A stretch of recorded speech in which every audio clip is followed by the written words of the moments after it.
Hey guys, welcome to the Duel Links Entertainment YouTube channel. I'm Kamell and welcome back to another episode of our meta-analysis series. And tonight I am joined with Gregulator, the author of the Lunalights guide on DLM. What's up, Gregulator? How you doing? Yo, what's up, Kamell? I'm doing simply fantastic. Hello, DLE. Very pleased to be here and excited to discuss one of my favorite decks here, Lunalights. Right, so Lunalights, a new deck from the new box, part of the new meta. Tell us a little bit about them and the core cards that we're seeing on screen. Yeah, let's go. All right, so Lunalights, exactly what are they? Lunalights are a fusion deck. Yeah, I know, right? Synchro Era Fusion. It is an aggressive deck as well. It OTKs so fast. Let's talk about our boss monsters really quickly. So the main point of Lunalights is to go out into these two fusion monsters and OTK your opponent as soon as you can. Saber Dancer can't be targeted. Big boy, 3,600 most times. He just comes in and swings, can't be targeted. Great card. A lot of decks struggle to out him. Cat Dancer, your main OTK enabler, allows you to attack every monster twice per turn if you tribute a Lunalight monster, and you can attack twice because they're not destroyed by battle the first time. So when comboed with other Lunalight cards, you can OTK. That's insane. Very fast. Every attack position is very dangerous. The main deck monsters themselves, there's 4 of them that we're going to talk about. All they do is enable the fusion summon, provide you with materials, and affect the board in ways that allow you to OTK. All right. So we'll start off with Emerald Bird. Yeah, great guy. Normal summon, Dark World dealings, gets monsters on the field. Great. Yellow Martin, little yellow cat, searches your spells, and also special summons from the graveyard and Banish Zone, bounces cards. Crimson Fox, your OTK enabler, makes things 0 attack. That's insane. Not only that, negates targeting effects. That's super cool. And then lastly, the White Rabbit, Monster Reborn, and Hate Grenade, all in one card. That's, I think, all I need to say. So when combining all of these cards, you have a deck that accomplishes a lot by just coming in, so going in headstrong and OTKing things really, really fast. All right. Good to know. Oh, hold on. Oh. One last thing. The main spell, Lunalight Fusion, thing right. that ties everything together, allows you hard ones per turn, but if your opponent controls a special summon monster from the extra deck, you can use your main deck and extra deck as materials for the fusion. So that means all of these great effects that I mentioned earlier can be a toolbox for you to go. So you have access to all of them when you need them if that condition is met. Super key thing that needs to be mentioned. Okay, so now we'll go over some of the Lunalight techs and how they're going to help our Lunalight deck perform. So we can start from the first and go to the last. All right. That's great. So one thing I do want to mention about these tech cards is that these are not the end-all be. There's plenty of cards I chose not to list because they're all based off of the meta. And as we all know, the meta is incredibly diverse. There's over 10 decks on the tier list, and the Legend ladder contains so many more. So it's really impossible to cover every single matchup that you'll face. But the idea behind these cards is that they either enhance the consistency of the Lunalight deck, or they aid you in a weakness that you might have and help you overcome it. And so we'll begin the deck with Lava Golem. Lava Golem is great for clearing Dark Lord monsters, Cristrons, and you can put this into attack position and do your Crimson Fox combo. Say they're trying to turtle up and prevent being and stop you from Cat Dancer OTKing. That's the general principle behind Lava Golem. It's great for the mirror match with Saber Dancer, so that's why it's included in this list. The Alistair the Invoker has an entire hybrid deck dedicated to it that we'll cover later. Sphere Karibo is just generally really strong right now. It's great against monsters like Purgatrio and also the mirror match for Saber Dancer if they're going to go ahead and commit. 80 Changer is often a tech card seen in Neos decks. It's similar to Lava Golem in the idea that it's used to put monster, if your opponent tries to turtle up and keep everything in defense, you send it with Neos Fusion, flip it up, and now you have a Cat Dancer combo potentially. If that's what you have going on. Forbidden Lands is a great generic card. It's super flexible and versatile in the matchups that you'll face. Good against Dark Magician, good against those Floodgate Trap Holes, Mirror Walls, Walls of Disruption. protects you from Floodgate Trap Hole, especially. Dark World Dealings is a tech card used in a lot of pure variants, used to thin out your deck to draw into your combo pieces and also trigger Lunalight effects in the graveyard. It's one of the few cards in Duel Links that does that. Cosmic Cyclone is an incredible generic card. I don't have to explain why it's good, but one thing that I will mention about Cosmic Cyclone is that it triggers Master of Fusion variants, so you may incorporate that depending on what you're trying to achieve. Neos Fusion has an entire dedicated hybrid deck that we'll discuss later. Hey Trunade, obviously. Cards like Floodgate, Walls of Disruption, very, very strong against this deck. So Trunade everything away. Fusion Recycling Plant, a very, very cool card that we'll discuss later. That has another deck dedicated to it. And also World Legacy Clash, similar to Forbidden Lands. It lets you play around so much weird back row, like Mirror Wall, for example, where it's too late to commit. With like a Cosmic Cyclone, for example, it's just really good to protect the castle, protect your Saber Dancer, your Cat Dancer, so you can live for another turn. So those are the cards that I've decided to talk about today. Yeah. All right, yeah, and I really do think they all have their unique purpose to assist, one form of the deck or another. So we do have quite a few deck lists to go over, and the first one of those is a Neos variant, so we can go over the tech choice of Neos at the same time, and it is on screen right now.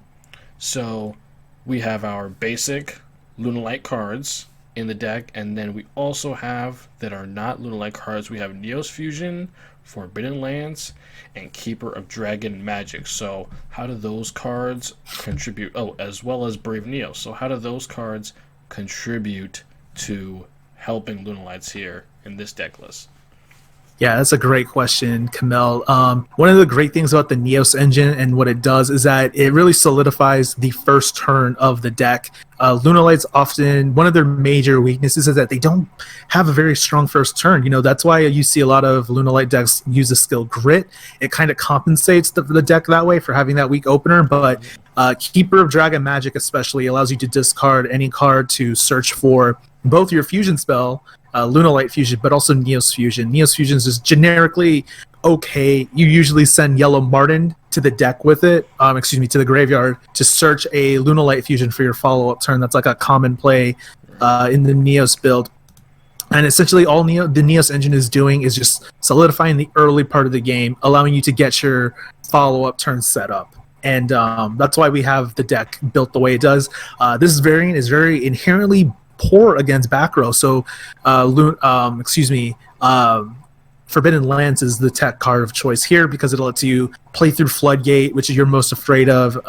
And that's why we also have White Rabbit in this deck list. Rabbit, you have prior set up from your graveyard with the Yellow Marten, often that you pitch from turn one with the Neos Fusion. So you normal summon the Rabbit, revive the Marten, and now you have a Trunade that you can just send back row with your follow-up to protect your fusion monster. So that's the general gist of a Neos deck.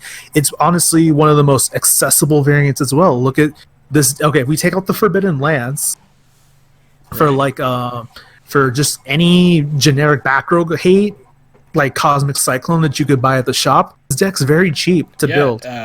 Just looking at this deck, you have your Lunalight cards, which are going into the box for, and then the Neos Fusions and the Keepers that's 4 structure decks total. You need to buy 1 for each of the cards that you see in the deck. And you can work your way up to that fairly easily. Yeah, definitely. And, if you're just starting off, you don't have or maybe you're free to play, like 100% free to play, you won't spend any money. Just supplement this with your best back row. I'm sure you've been playing for a while. You have some type of back row removal, I hope. And just put that in. That's what I would suggest for somebody who's free to play. And if you're a brand new player, you don't have a lot of cards, take out the Lances and put in an extra Keeper of Dragon Magic and an 80 changer. And now you have there you go. Great way to put it. So, Neos, definitely a viable way to play the deck. So, the next deck list you have for me is, bam, it is a Fusion Recycling Plant variant. So, this card, a lot of new players may not know what this card does or what it contributes to the deck. So, break it down for us. Yeah, sure. Thank you. This deck is very hot. This is a very new innovation in terms of Lunalight decks. Fusion Recycling Plant is a field spell from Generation Next. What it allows you to do is that you can discard one card for cost. That's very important to add a polymerization from your deck or graveyard to your hand. And at the end phase, if you performed a fusion summon that turn, you can add any fusion material that was used for that fusion summon and return it from the or add it from graveyard to hand. So that's incredible setup that does not require a normal summon, and also sets up your graveyard for things like Yellow Marten and White Rabbit especially. Mm-hmm. So that's why this deck variant plays 3 White Rabbits especially. Because a lot of times what you'll do is that you'll use Fusion Recycling Plant, ditch a card, like say Emerald Bird. You'll normal summon, you can normal summon the White Rabbit. Then you have, Emerald Bird's effect will activate. You discard the Yellow Marten, draw 1 card. Very important. And then Yellow Marten's effect activates. So that's the type of synergy that Fusion Recycling Plant has. Not only that, but you were able, by activating Recycling Plant, you added a polymerization from your deck to your hand. And now you have all these monsters that help contribute to and compensate for some of the weaknesses of this deck. White Rabbit, it's a H-Runade that lets you just bounce back row, face up or face down. So your mirror walls get bounced. Non-fusion area, if you're in a tournament, gets bounced. Necro Valley will get bounced, so that's incredible. And also that's kind of the things that this deck can do. Polymerization especially lets you fusion summon your boss monsters more than 1 time per turn. Yeah, because that's something I just picked on looking at this deck. When we went over the Lunalights spell, the hard once per turn, you can use Poly to fusion summon again if you've already burned your Lunalight fusion. Yeah, that's especially powerful when Floodgate Trap Hole is in the meta. So say you went for your Cat Dancer, they flood it because you flood, and say you have Crimson Fox in the graveyard. They can't target it. Well, Floodgate doesn't target, but they flip it face down, and then you can follow up with a second fusion spell. You get another Cat Dancer on the field.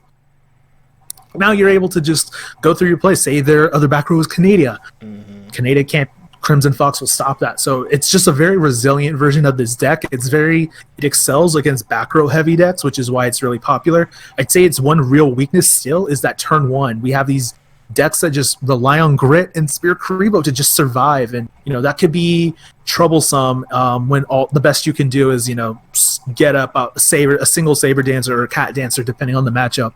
And if it's outed, well, you have some recovery through Rabbit and the plant. But oftentimes, if you have less still, then because of you have to use resources from the first turn. So, but overall, it's probably the most proven deck list so far to come out. My colleague Mythyard, who we've been talking Lunalights all week or since box release, and he got top 8 in the most recent Meta Weekly, 115, I believe. With this list, there's something close to it. No, this exact list card for card. Yeah. You got World Legacy Clash from me. I think it's a great card in the deck. You don't really need the True Nades. And like I mentioned, Protect the Castle variant. This is able to get a very consistent Saber Dancer. So you do want to protect it, which is why he opted to Clash. It's a great card. I love it. I always advocate for Clash. And especially when you play an archetype True Nade that you can return back to your hand using Yellow Marten's effect in the graveyard. Mm-hmm. So say like they Fiendish Chain your White Rabbit, but you have a Marten in the graveyard or the hand. Just return the Rabbit back to your hand and special summon the Marten from the graveyard to the hand. And then, boom, you can use it on the next turn. Now you have an additional fusion material, and you could repeatedly True Nade. So I really like this list. I think it has a lot of potential for even more growth than what it already does now, and it's already pretty much the best variant, I would say, currently. So tournament players, keep your eye out on this list. And now the next one we have is a Lunalight list with Invoked monsters, and that is on the screen now. So Invoked in Lunalights, what's up with that? Yeah, that's a great question. This is a very different version of Lunalights in the direction. So you might have heard me mention about the Fusion Recycling Plant, the weak turn 1 play. Well, with Alistair the Invoker, what that does is that it really gives you a very strong, I would say, turn 1 for a deck. Has no business having a good turn 1, especially when it has the danger to follow up OTK. And so the main idea behind this deck list is that Invoker on summon searches Invocation. So you essentially play 7 fusion spells because Invocation can also be used to fusion summon from the hand. So you can, in a pinch, use that to get out a boss monster. Say your hand is, if you have an opportunity to OTK, you can just do that off of normal summoning Alistair, Invocation, send Bird, send Martin, or send Bird, send Fox, and then boom, you have your Cat Dancer OTK combo right there. So that's something that you can do. But the main bread and butter play turn 1 that you really like to do is use Alistair the Invoker, normal summon it, make a Kaliga with your yellow Martin. Use your Kaliga says that only 1 monster effect can be activated per turn, and that is a huge floodgate ability for a monster to have in this meta. You think about some of the deck's worst matchups being Crystron. Crystron can't really play the game with just 1 monster effect per turn. Dark Lords is another example that cannot function. The mirror match as well. They don't really appreciate having a Kaliga on the field. So I think the Invoke variant is as strong as is Kaliga good right now, and you really want to see the Martin on the field because that lets you have a fusion summon the following turn. And that's why this deck list plays See You Later. It's a really unique skill for Lunalights. It's something that I advocated for early on, or in the old meta, I would say, because See You Later allows you to bounce a card from your field, a monster card, very specifically. So it allows you to get rid of the Kaliga if they choose not to address it, so you can go ahead and play your game. And also what it does is that it clears up monster zones for you to enable Cat Dancer OTKs a lot easier. Right, so one thing to note about that, right, Kaliga's effect is applied to both players, so you are both under the limitation of being able to activate 1 monster effect, so that's why being able to activate your skills, See You Later, to bounce it back on your turn is so powerful. And Kaliga usually suffers from not having a strong follow-up play, and I feel like Lunalights, kind of alleviates that. Your follow-up play is always going to be really strong with Lunalights. Yeah. The idea behind this deck is it's a very fire and ice type of deck. You have the Kaliga just freezing your opponent, and then you go red hot with the Lunalight engine. It's really got really nice synergy, and the skill just ties it all together. It's why I chose not to play Grit. For my MCS deck list, I did Bubble. I played the worst possible matchup in round 7, which was Cyber Dragon. Otherwise, this would have been an MCS topping deck. I'm very confident it would have been. Right. But unfortunately, that's just how it happens at times. But, Sphere Karibo has been really proving itself as a really reliable tech option, and it lets you control and not get OTK because, this deck can't afford to run a lot of back row, and with so much back row removal in terms of Cosmic Cyclone, navigation, negating, spells and traps, you really do need to survive. And sometimes, people tech it's a byproduct of Dark Magician existing.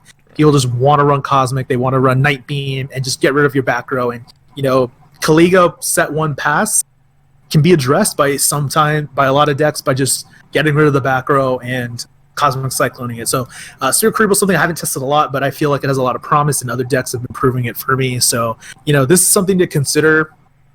I would say not for the ladder, but for a tournament where you feel that Invoked Kaliga has a lot of potential. And also a quick meme about this deck list is that you can play 1 Purgatrio in your deck.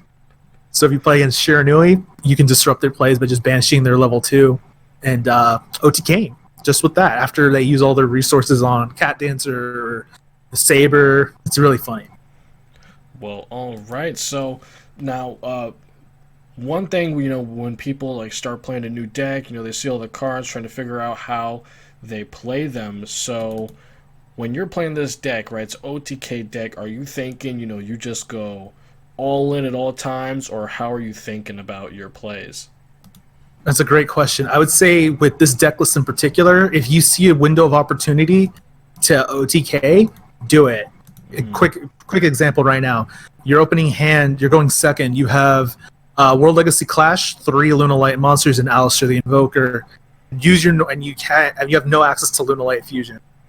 Something that I would just do right off the bat, Saber Dancer is a very difficult card to out. Just normal summon your Alistair, use the invocation from your hand to fusion summon for Saber Dancer with the 3 monsters you have on the field, Now you have a 3600 attack Saber Dancer that you can then use See You Later, bring the Alistair back from the field to the hand, and swing for game. Wow. That's insane. Because you can use it in the damage step to boost your Saber Dancer to 46 or 4400, depending if you use the bird effect, which is incredible. So I'm surprised a lot of people like that. Cat Dancer, especially if you manage to shotgun their if they shotgun their navigation and they put all their Dark Magicians on the field, you could just Cat Dancer or OTK them with an Alistair boost and just get big damage and clear. You have your navigation play the following turn. Against one of the Destiny Draw players, he had Gladiator Beast, so he had the 2800 guy on the field, and it goes up to, he had 2 Vespas that made everything 3300. So Cat Dancer goes to 34, cleared all of his entire board. It was so nasty. Like, you can make a lot of aggressive plays and sit behind things. And if you feel like you don't have the ability to push for a game, Kaliga pass. Right. Let your opponent just struggle with it. And something I wanted to mention while we have the fusion monsters on the screen, right? The SR Saber Dancer cannot be targeted by card effects, and while it is in the graveyard, it kind of has like a navigation effect, except the turn it is sent there. You can banish it, and it will have a Lunalight fusion monster gain 3k, or a fusion monster gain 3k, right? That's correct. Right, so that is the latent power of Saber Dancer. Now, what's up? Yeah, I actually do want to mention, because we didn't have a lot of time to talk about Lunalight Fusion specifically. Right. So one of the great things about Lunalight Fusion is that when your opponent controls a monster special summon from the extra deck, you can use your extra deck or your main deck as you can send one monster from either of those places to the graveyard as a fusion material. If you meet that condition. That's incredible. That's the main way of getting Saber Dancer into the graveyard for when you need a boost. But more commonly, what you do is that you toolbox your main deck. Now becomes a toolbox when your opponent has that. So if you need the bird, you send the bird to revive for the Cat Dancer. If you need the fox to make something 0 attack, you'll send the fox. If you need the Martin to search for a follow-up, you'll go ahead and do that. And so that's just a really great way of being able to toolbox, and that's what really piece the deck together, is especially when we have so many decks that special summon from the extra deck, like Crystron, like Black Wings, Shiranui. That's kind of just something that really just keeps up the pace of the match in your favor. Very strong effects that we did talk about. Yeah, very strong. So next thing I wanted to ask you about were the pros and cons of this deck. This deck is sitting currently at tier 3 on the DLM tier list. So what are some of the factors you think that are contributing to that, both negative and positive? That's a great question. I would say that Lunalight's despite being a tier 3 deck, its presence felt in this meta in particular. You see the strength of Sphere Karibo rising in many tournament deck lists, both in the MCS and the Meta Weekly, due to being non-targeting and switching things into defense position. So that's for Saber Dancer, but also Purgatrio and other monsters. But now with Saber Dancer and Cat Dancer both being in the meta, you have these cards that were fringely good now being a lot better, because you have another deck that it can target and help in people's side decks and main deck. So that's one example of a warped meta, of Lunalight's warping the meta. Then you see the increase of Hero. I think that's been a very popular tech choice for a lot of decks. Wall of Disruption to a lesser extent, but Mirror Wall with the Sorcery Conduit nerf, a lot of people are playing Destiny Draw. Mirror Wall triggers that, and also has the secondary ability to deal with the Saber Dancer as well, because it's non-targeting. It just halves the attack, so that's very strong as well. And then you also have, so there's the tech cards that are being brought out into the limelight. And then you have the matchup spread. So previously, Dark Lords were the top dog in the meta until, a lot of people have adjusted to that list. So that's why certain lists can appear weak to Dark Lords. It's one of their best matchups. But any deck that has access to non-targeting destruction or banishing is very good against Lunalights, for example. I'll talk about my MCS run. My losses were to Shiranui because of the level 7. In the level 10, they just banish and banishes itself. Mostly the level 10. They banish, Excuse me, they don't banish. They return cards to destroy, and they don't target. So that outs the Saber Dancer.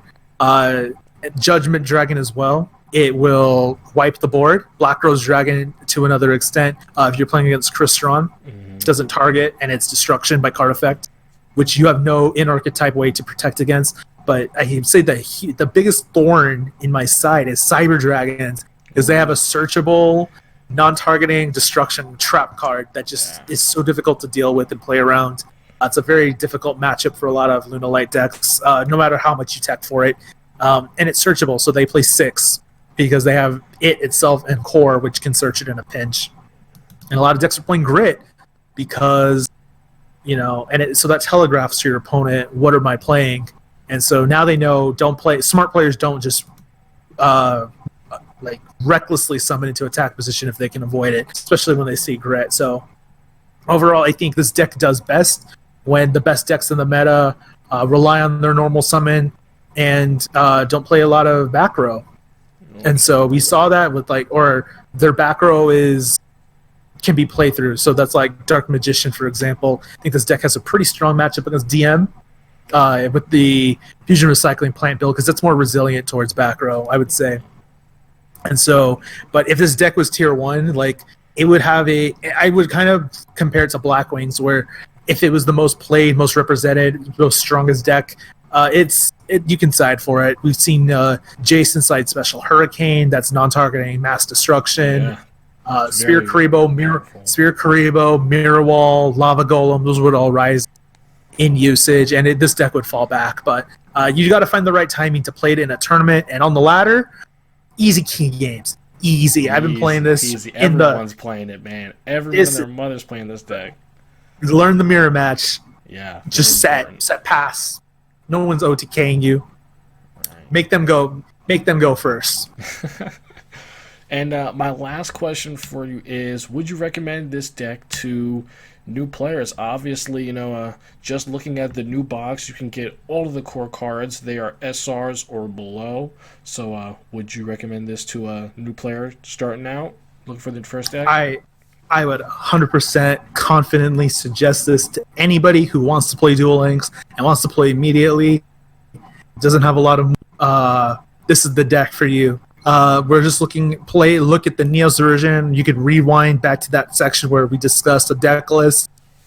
Get some structure decks if you can afford it, if that's something that you want to do. And if you don't, just get the free-to-play one version and then just fill it with tech cards. Fill it with your best cards. The core of this deck, the 15 cards that you want to play, super free-to-play friendly. Yep. You could even play a budget version, which is 2 Martin, and then just chip away, get your third. I promise you that third Martin is so worth it. Go back, grind your characters, level them up, play the events, play in the KC Cup. Do whatever you got to do to get that third Martin, because this deck is a lot of fun. The nerfs, you can play without True Name. I don't even think True Name's that good. The most expensive tech cards, they're tech cards. You don't need them. Just use what you have. Yeah, we can put those back up real quick. Yeah, at the end of the day, this deck has a massive monster core that's cheap, and that's what you want in a new player / free-to-play friendly deck list.